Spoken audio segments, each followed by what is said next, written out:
right, welcome to another episode of the 100% Wild Podcast. I'm Mark Kenyon with Wired to Hunt. Next to me here, Mr. Matt Drury of Drury Outdoors. How's it going? Good.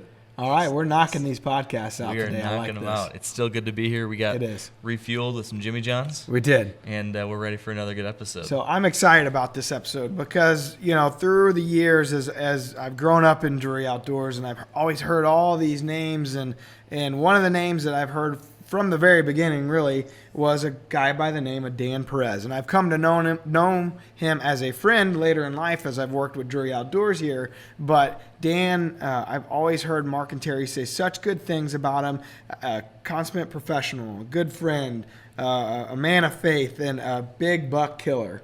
And of course, he's with Whitetail Properties, which is, you know, America's leading land agent as far as selling properties. So, Dan, without further ado, welcome to the 100% Wild Podcast. Thank you very much. Thank you for having me. Yeah, we appreciate it. So, we were briefly talking there in the break. About when did you meet Mark and Terry, or Mark specifically? Yeah, initially I met Mark, and it was at a show. I'm trying to think what show it was. It was a long time ago. I think it was 1988. And, you know, I meet a lot of people at the shows. You do a lot of shows. At that time, I was doing all the shows. I think I was gone 200 days out of the year. And but when I met Mark, there was something very sincere, very forthright about him that I knew we would be friends. And we have been ever since. And then later, I met Terry, and the genetics were the same. I mean, we got along really well. Great people. So now, when did Whitetail Properties kind of start? You know, you guys have been doing it for a while now, but when did you guys get this idea that you could sell, you know, recreational farms and do it at the level that you're doing it? Because it's impressive. I mean, there's, you know, I don't know that there's anybody that does it quite as well as Whitetail Properties. Yeah, thank you. I appreciate hearing that. You know, we've been doing this now for, as a company, Whitetail Properties, for roughly 11 years. And I'll take you back a little farther. I got into the bow business with PSE because I love, you know, I thought it was because I love bows, but the reality is most of us that are in the outdoor industry, a lot of us, it's our love of land. You know, I mean, we love the outdoors. You know, a lot of folks think that it's only about the hunting, but if I didn't have beautiful sunrises and crisp air and just the smell of nature, I wouldn't keep coming back. You know, I've been hunting since I was a little boy, and it's always been, for me, it's always been about the stewardship of land. It's always been about the land, and everything else are products that we use out there. So I guess what I'm getting at is I left PSE, which was a hard thing for me because I love PSE, and but my passion for land was unbelievable, and I remember talking to my wife about it, and I had the talk several times over the years that, man, I sure would love to sell land, and she told me, she said, you know, if that's what you want to do, I'm behind you 500%. I didn't have any idea what the earning potential was. I had no idea about anything. All I knew is that I love land. I love the outdoors, and nothing. I mean, there's properties that I've walked and I've showed people the land, and I would have paid the landowner to let me on just to walk around. You know, so it's a job. And I'll tell you a short story real fast here. The first property that I had listed, I went over there to take pictures, and I'm walking down this dry creek bed. There's a little bit of water in it, about an inch of water, and I'm taking pictures of the bank, creek bank there, where the trails are just stitching like a zipper back and forth, and there was a set of tracks going up the bank on one side, and they still had water in them. And I thought, man, those deer just came across here just seconds ago. So I climbed up the bank, and it was one of them crisp mornings where it seems like the earth is waking up. There's just steam coming off. You know, it's beautiful. And I looked over the bank, and there was 3 bucks out there, and their heads were down. They were feeding, and then one of them puts his head up, and it was a huge. I mean, it was a big buck. And I remember I slid down the bank, and I went down the creek a little ways where I didn't think those deer could hear me, and I called my wife. And she answered the phone, and I whispered, I said, honey, I can't believe I'm being paid to do this. And I've been like that my whole life. A lot of things have changed in my life, but my passion for the outdoors hasn't wavered one bit, so. Well, I'm blessed to be doing, any of us that are doing what we want to do for a living, considering how many people are out there slaving every day and hating it. We're very blessed. It's your timing's pretty awesome, because right before you came on, Mark and I were we just did kind of a bonus podcast with just the two of us, and that was our topic, and how to get in the industry. And I said good people find good people, and Mark was talking about you got to have the passion, because you're not going to get rich. You got to have the passion to go out and really work hard and want to do this. And your story is beautiful. It just absolutely kind of talks about what we were just together talking about. Yeah, it really resonates. That's for sure. Yeah. I got to ask you, Dan, kind of shifting gears a little bit, but you just kind of reminded me of something that I was curious about. As we're recording this right now, we are just off of the 2017 Shed Rally, and I'm curious to hear about how your 2017 Shed Rally went. It went wonderful. I tell you what, but I don't measure my time in the field by antlers, but it was really good. We the thing that's cool about the Shed Rally is that there's people all over the country looking for shed antlers on the same day, and we're sharing that via social media. It's really, really exciting. And but I tell you, it's all relative. This year, the farmer turned my ground back under, so there wasn't a lot of food on the property. And so I didn't find near the sheds that I have in the past, but it is just as enjoyable. But what I really enjoy about the Shed Rally in particular is we make it a family affair, and the kids are out there and they're looking for antlers, and it's priceless when a 4 or 5-year-old picks up an antler. He don't even know why you're so excited. You've kind of steered him in that direction because you knew it was there, and all of a sudden he picks it up and he's looking at you, and then all of a sudden there's a camera on him, and he don't know what to do. But it's just because that little rascal, he's going to, if the bloodline goes the way that it has been, he'll be leading those shed rallies, and it was a lot of fun, lot of fun. I love, like I said, I love just walking those hilltops and looking, because for me it doesn't matter if it's a tiny little fork horn or if it's a giant shed. It's just that it's almost startling when you initially spot that shed. It's exciting, you just get a little rush. Yeah. And that's what it's about for me. It's pretty cool. Yeah, I can definitely relate to that. I wish I felt the rush more. Yeah, I had a shed rally kind of like you mentioned, Dan, where we didn't find any antlers, but we had a lot of fun. We had a lot of laughs, and in the end, that's the most important thing. Yeah. So to your point, yeah. Oh, nice. That's cool. But it's cool. That's one thing. This was a unique one that I call it the duck foot. He's got a little area here that looks like a duck's foot. Yeah. And, that's cool. This is a cool find. This is an animal that I've never seen, and this is the second year that I have found his antlers. Wow. So he slips in the late season and stays with me, I guess, hangs out, but that's cool. Find. I don't know why I brought it to work, but I put it on my desk, and I do stuff like that. I put it on my desk and just look at it. That's unique. That's really cool looking. Yeah, I don't blame you. That's an incredible antler. I love to find one of those. So I guess since we're not going to find any sheds here today, we should move on to what our question of the day is, which I think, Dan, you're going to have a lot of interesting things to share with us. So, Matt? Absolutely. The question of the day is brought to you by Cabela's, the world's foremost outfitter. All right, guys. This question comes from Eric, and he says, I have an awesome spot that I would like to plant a food plot for this deer season, but the ground is mostly clay. Do you have any suggestions, or should I just pick another spot? Yeah, no, there's some seed that does well in poor soils, but the key is to take a soil sample first. This is what I do. I don't know the different seeds that work best in what soils, but I take a soil sample, then I read the seed bags, and more importantly, I go on the website of that manufacturer, whoever that manufacturer is that I'm considering putting their seed in the ground.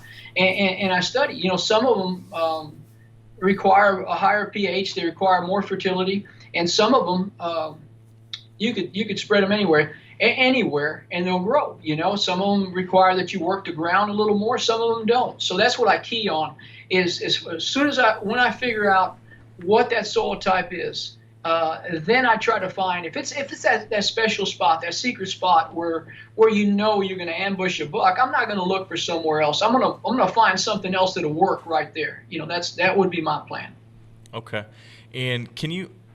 This is a pretty simple thing, but some people maybe just don't know it. What goes into that whole soil sample process? For those that are new to food plotting and they hear you say that, can you just give us a little more detail in regards to what that means, how they can go about getting that, what that tells them?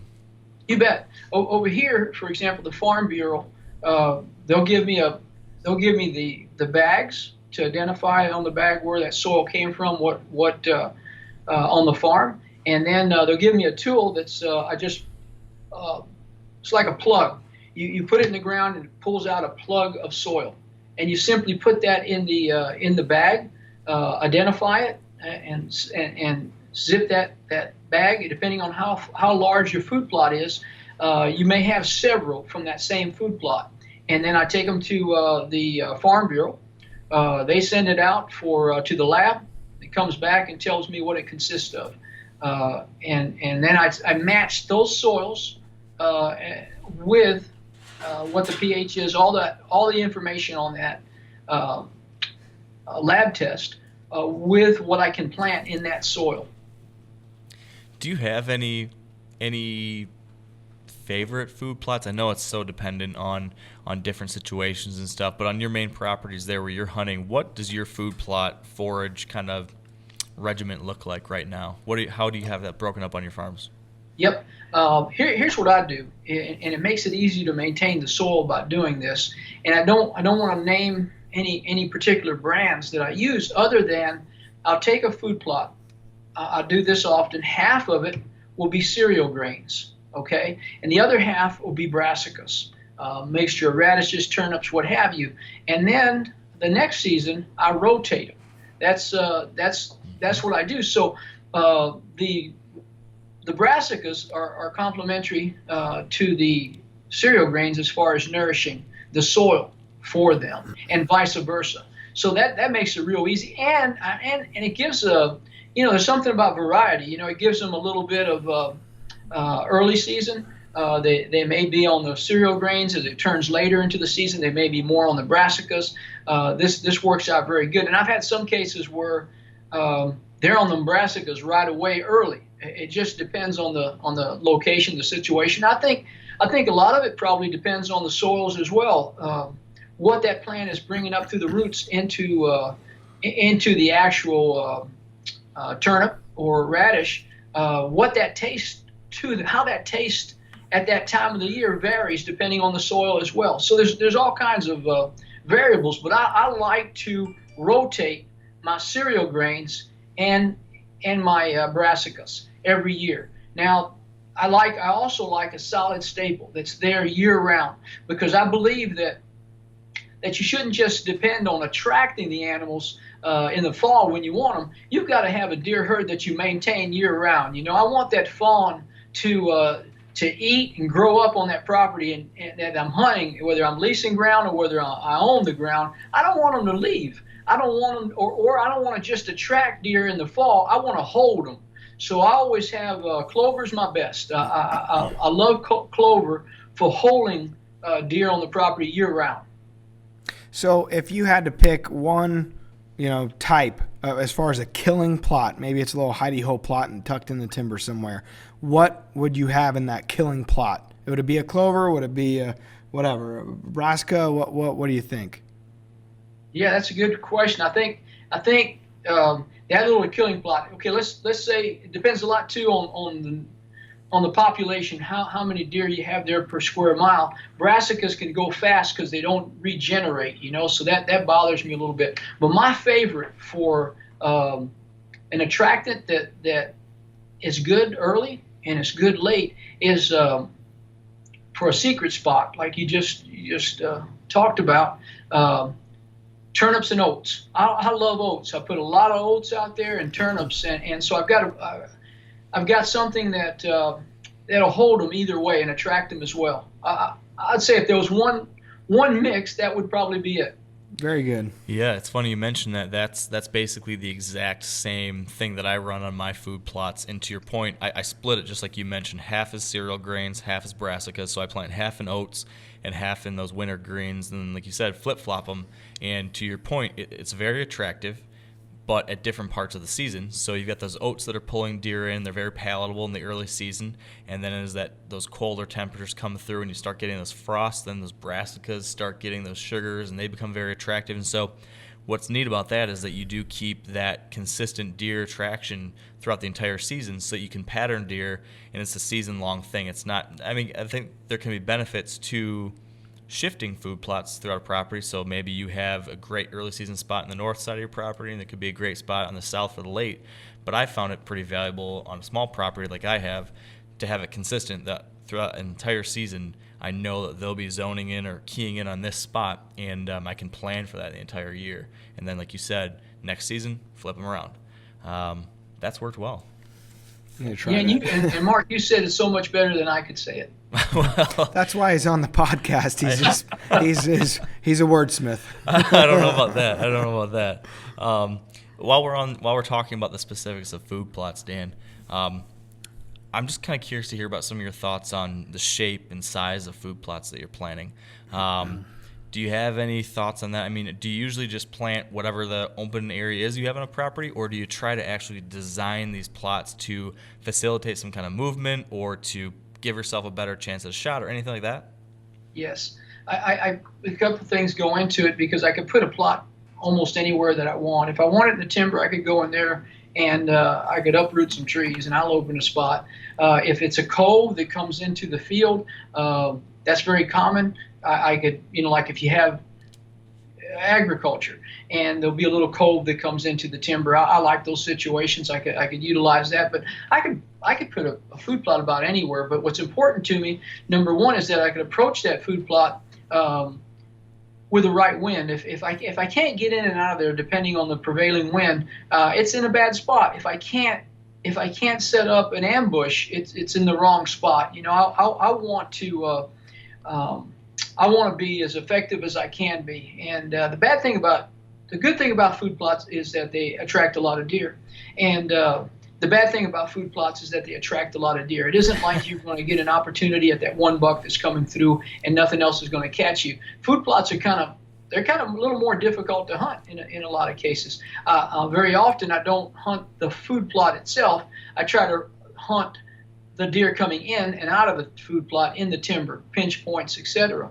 But what works well in a situation where it's a staging plot, it's that plot that if you're in a lot of places in the Midwest, eventually the deer they're gonna end up out in the open expanses of agriculture, and they'll stage in them smaller plots. So what I like is the hourglass shape. Talking about shapes, is where one end of it on the timber side, for example, is big, and then it hourglasses in such a way that it opens up large again. But where it comes in, I have a blind. Sometimes this is one setup on a staging plot where the blind is right in the middle of the narrow. So I've got a 30-yard shot out of either side. And those deer, they seem like sometimes they'll hug the edge of a food plot. They'll feed out there where they're comfortable and they're far enough from the blind. But when they're coming around the blind, they'll kind of work the edge where the food plot, whatever it is, clover or whatever, meets the forbs or meets the grasses, and they'll follow it and then go back out into the large again. But it draws them into a 30-yard range so I could shoot them comfortably with a bow. I like those setups a lot, but they're only effective for me. I don't like being in the middle of a food plot. It's only effective if it is a staging plot, if they're going to be gone when I get out at night. And when I have those setups, even that setup, I hunt it very sparingly in that I don't want any deer catching me coming in and out of that blind too often. So how do you manage that on those food plots where you are hunting somewhere very close to it? How do you handle your access and exits out of there? Are you usually getting driven in there, or have you manufactured some kind of cover or something that allows you to sneak in there without getting seen? What's your specific way of doing that?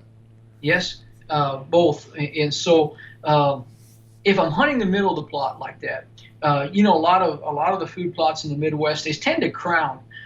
Very seldom do you have an actually flat food plot, especially if it's a cove, for example, that comes into the timber. I love those setups because they drop into the fields from everywhere.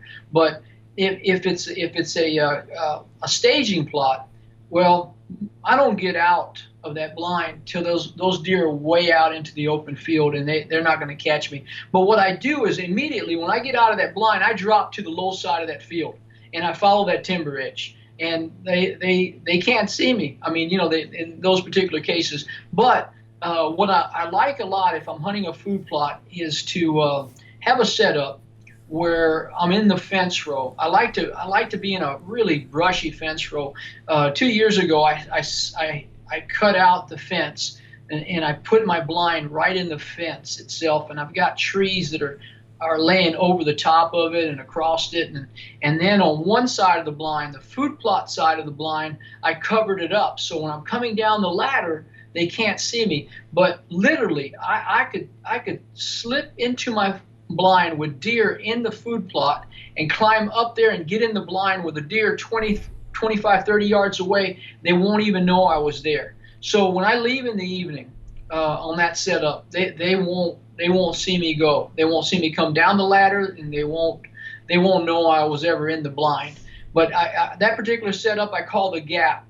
I've got the blind in the fence row, and then just a little bit, 20 yards from me, there's another gap in the fence that they funnel through there like a freight train back and forth, So that's just two examples. Now sometimes I have had a setup. I planted warm season grasses before, and that Egyptian, I don't know what they call it, Egyptian wheat? something. What? Egyptian wheat? Egyptian wheat, yeah, and it just like bam. Yeah. As soon as I get down under the blind, out of the blind, I get on the opposite side of the food plot and just follow that all the way out. And they're just on the other side. They can't smell me because the wind direction, and they can't see me. So it's a sweet setup. Yeah, it sounds like it. That's always the thing with Mark and Terry. I always notice the access is so good. They always think through. I think that's the difference between your really good hunters. One of the differences is they always think through the access so well, and they don't go in if they don't have the right access. Well, yeah, and then taking that step further to a lot of things that Dan just said, it's these details. It's all those. I mean, we talk about it every single time, but it's always the next level is that next detail, that attention to detail in, it's not just planning a food plot. I mean, we're just like, I want to throw some seed and I don't have a food plot. And then you start thinking, okay, I need to take a soil sample. I need to figure out what the right forage would be for this soil here. Yeah. And then the next step, maybe is the next year you start thinking about, okay, well, now I need to think about the shape. Like Dan said, maybe an hourglass shape. And then maybe the next year you start paying attention to realizing that you got to have the right wind to access this. So I'm going to shift it over a little bit to be closer to this bedding area. And then the next year it's figuring out your access. And it's like every year if you can start putting one more of these details in your favor, you start being one of those guys or girls that consistently is able to have success. But it takes that focus on each of these little things. And I think Dan, you did a great job pointing out a lot of examples like that kind of illustrate that importance. Thank you. You bet. So, Dan, you've been doing this a long time. What kind of evolution, and as far as the hunting side of things go, I mean, food plots, because back in the day, you just didn't hunt a lot of food plots. Way back, late 80s, early 90s, that was really what you were, everybody timber hunted primarily. Is it food plots? Is it trail cameras? Like, what is the big change that you've seen as far as how the majority of hunters today hunt compared to back then? Yeah, and I agree with you. Lots changed in the way that I approach it as well. But this is not too much different. But and I'll go back to your question. But the way that I approach it is the early season, I hunt as much edge as possible, whether that's food plot or just fence rows or out on the edge. I want to save my timber, my best spots when those bucks are chasing or those bucks are looking for does, those internal pinch points between bedding areas or between bedding areas and feeding. I try to concentrate on those pinch points later, that first week, second week in November here in the Midwest. So I want them as virgin as possible.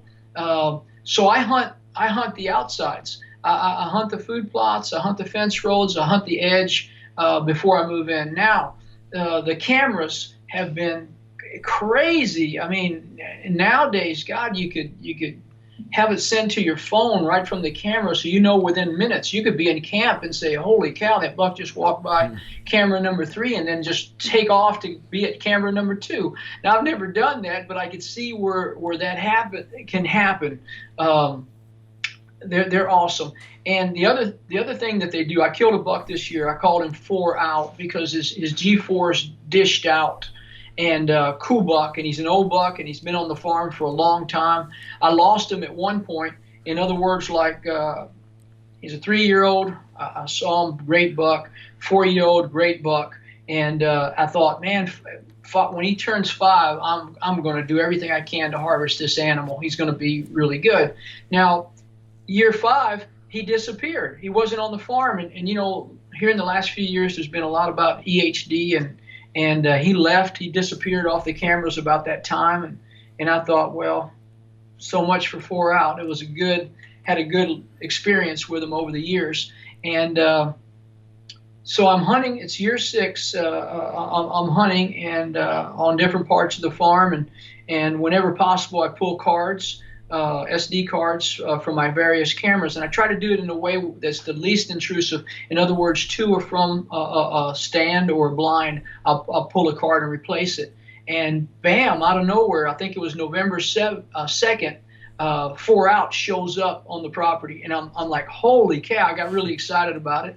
So I was hunting the gap, and that night I pulled the card at the horseshoe. And the horseshoe, I name it the horseshoe. It's a plot that is, there's a peninsula of timber that cuts in and falls short of going all the way across the plot, so it creates a horseshoe shape. That's why I call it the horseshoe. So, and I've got a blind right in the peninsula itself. So that's the horseshoe. So that night when I went home, I plugged it in the computer, and bam, there's 4 out. And I was really excited. Now, I wasn't able to hunt that spot for 2 days because the wind would have been wrong, but I was able to slip in one more time, and 4 out was still in there, and he's still badgering or nosing the does all over the place. So it's been my experience when that happens, when they settle in on an area, they're going to be there for a few days. So you want to get in there and try to kill them as quickly as possible. So we slipped into the blind. It was really nice. The wind was it was coming out of the northwest. It was cool, a little bit of cloud cover. Great evening to be in a blind. And I remember I was just about surprised, though, that everything came to fruition, because here about 4:30, there's this doe just bust out into the food plot, and a couple seconds later, 4 out, he comes out with his nose down and starts dogging her all over, and it ended up I arrowed about maybe 5 minutes later. I ended up arrowing 4 out. She ran him back into the woods and out, and all that kind of stuff that's pretty exciting. And he stretched out to work the branches with his antlers. He was working the branches and rubbing his face in it, and then pawing the scrape. And he stretched out while he was reaching up into the limbs. He stretched his neck out, and I drilled him perfectly right behind the shoulder, kind of quartering away, and he crashed. I mean, it was awesome hunt, and the way that it worked was awesome. Having lost him for a year, then find him, then kill him was extremely exciting for me. Oh yeah, it makes for a really cool story to have that kind of history too. Oh yeah. So Dan, I feel like with every one of my hunts, and many times it's successful hunts or unsuccessful hunts, but in lots of cases like this, if I kill a deer, there's always something that I learn from it, or something that's reaffirmed or reinforced. Was there anything with this hunt with 4 out that was like, that was the lesson learned, or that was the lesson that I was reminded of from this kill, this successful hunt? Yeah, this has happened to me 2 times now. And the lesson to me is don't count them out. Just because you think they're dead, that doesn't mean they're dead. I had a situation. You guys both know Joe Schultz. He's a big part of your team. I used to neighbor Joe there in Dutch Creek in Pike County, and there was a buck that I called Busy. Busy because he had a tight rack with all kinds of stuff going on. He had a lot of tines. And so I lost Busy for 2 years. I had him till he was 3 years old, and I was, watching Busy grow up, and then I lost him as a 4-year-old. I lost him as a 5-year-old. He was gone for sure. I counted him dead. And then one day Busy showed up, and the day that he showed up was the day that I killed him. And again, though, I say that, I take that back. The day that he showed up, I got his image on the camera and I got excited. The next time the wind was right, I killed him. And so I posted on Facebook, Busy, and then I get a reply from Joe on Facebook, and he says, "Man, you killed Trash." He called me Trash. And I said, "What do you mean?" And so he started telling me that Trash has been living on him for 2 years. Wow. And so that's funny how that worked out, If Joe had been a little better hunter, he'd have killed him. It's funny because that's really that you get so attached to these deer, and ultimately they're a free range animal, and they can do go wherever they want and do whatever they want, and you get attached to when they don't show up like you think they should on your cameras, all of a sudden you start to get worried, and it's just amazing. It just shows you they can pop back into your life at any time. Yeah. Yeah. I'll give you real quick. I'll give you a cool story. I had a buck called Tall Tines. He's 8 with really tall tines, and I had him pretty figured out. You know how some animals, they cover quite an area, and then some animals are like people. They just they've got this area and they hang tight. I had this buck I called Tall Tines that lived in he literally lived in my sanctuary. It was less than 30 acres. That's where he lived. He came out on me very often, and everywhere that I was worried that he might go, I hung a camera. I wanted to know if he was leaving, and there's certain places that the deer use to go out into the big fields and to the neighbor and stuff. And at that time, Terry Drury owned the property next door. And dang, if all of a sudden I see it was Dream Season 7, I'm almost sure it was Dream Season 7, Terry shot over the back of Tall Tines. Soccer. It was Terry hunting there, right? Yeah. Yeah, and then I killed him the next year. It was awesome that it worked out that way, because I thought, man, Tall Tines steps out and he gets shot at, Yeah. So leave it to Dad. That is funny. Yeah, you guys were neighbors for a long time there in Pike, weren't you? Yeah, awesome neighbor. Joe and your dad, both two of the best neighbors I've ever had in my life. Yeah. It's when you can get guys, no matter how good of hunters they are, you always get that concern. We were talking about it with in regards to Mark. Mark and his property up there with the Lindsays, and neighboring each other. They're both great hunters, great sets of hunters, and you always got that concern in the back of your head that the others might kill the deer you're after. But ultimately, it's a blessing too, because they're managing the same way you are, and Absolutely. you can't ask for a better neighbor. In that way, regard. I'd rather them kill them when they're 6 than kill them when they're 2. Yeah. True. Yeah. For sure. Yep. So Very true. So I've got one final question for you, Dan. I think we need to start wrapping things up. But real quick, back to the original question about food plots. One thing I'm always curious about is mistakes, because I think when it comes to food plots, there's a lot of different mistakes that can be made. I think one of the most common things goes back to your original answer, which was not taking a soil sample, not figuring out the right way to amend your soil, and not figuring out the right type of forage for that. Other than that, what are some of the most dangerous mistakes that you see most amateur or beginner food plotters making, Dan, that you think we could learn from? Number one mistake in my mind is overhunting that food plot, just because there's a lot of deer visiting it. Because every time that you hunt it, and every time that you may think you don't get caught, but every time that you go in and out, your scent is left in an area where there's a lot of deer, and now they're aware.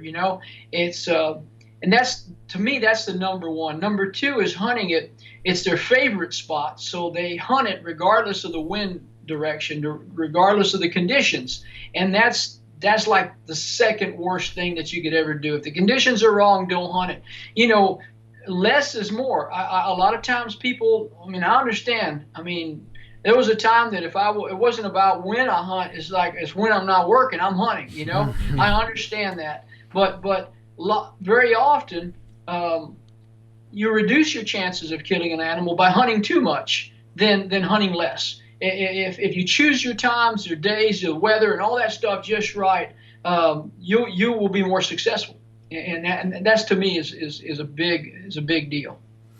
It's amazing, you know, how many people we have on, and big buck killers and good hunters, and they always go back to that pressure, hunting it on the right wind. You know, don't go in if everything's not right. It almost always goes back to that. Yep. Don't go in if everything is just right. It's like one of those absolute core principles. Yeah. When you're trying to take that step to hunting mature bucks, that is just an absolute foundation of everything you need to do. Yep. Well, we appreciate you joining us today.